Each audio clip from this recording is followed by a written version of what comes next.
রাজ্যে নেশার বিরুদ্ধে অভিযানে নেমেছে পুলিশ প্রশাসন। সেই তালিকায় সাফল্য পেল সিধাই থানার পুলিশ। মূলত যৌথ অভিযান চালানো হয়েছে এবং পুলিশ প্রশাসনের যৌথ অভিযানে উদ্ধার হয়েছে এসকফ এবং গাঁজা।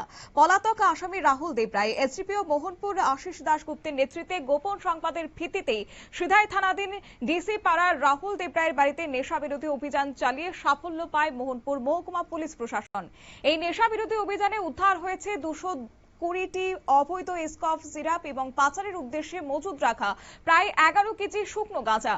মোহনপুর মহকুমা পুলিশ আধিকারিক আশিস দাশগুপ্তের নেতৃত্বে এই অভিযানে যুক্ত ছিলেন সিধাই এবং লেফুঙ্গা থানা সহ বিএসএফ সিআরপিএফ এর জওয়ানরা। এই অভিযানে সংবাদ মাধ্যমের মুখোমুখি হয়ে মহকুমা পুলিশ আধিকারিক আশিস দাশগুপ্ত কি জানিয়েছেন শুনুন।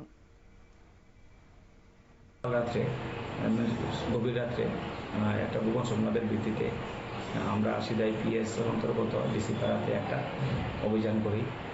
সংবাদ গোপন খবরটা এরকম ছিল যে ওই এরিয়ার একটা বাড়িতে প্রচুর পরিমাণে নেশাদ্রব্য মজুদ আছে। সেই হিসাবে আমরা 104 ব্যাটালিয়ন বিএসএফ, 124 ব্যাটালিয়ন সিআরপিএফ জামালতে যা আছে সিধাই এবং লেফুঙ্গা থানা জয়েন্টলি ওই বাড়িতে রেড করি।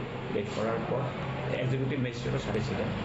রেড করার পর আমরা 220 বোতল এসকফ কফ সিরাপ এবং 10.9 কেজি আমরা গাঁজা উদ্ধার করি। এগুলির বাজার মূল্য কত টাকা? আনুমানিক 3 লক্ষ টাকার মতো। 3 লক্ষ টাকা।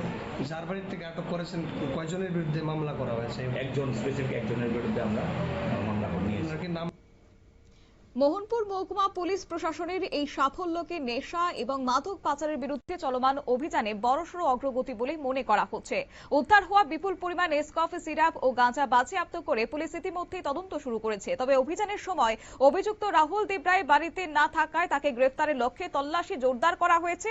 পুলিশ প্রশাসনের দাবি যে সমাজকে নেশামুক্ত রাখতে, ত্রিপুরাকে নেশামুক্ত করতে আগামী দিনও তাদের এই অভিযান অব্যাহত থাকবে বলে তারা এদিন জানিয়েছেন। নিয়ে নিচ্ছি ছোট্ট একটি বিজ্ঞাপন বিরতির সঙ্গে থাকুন।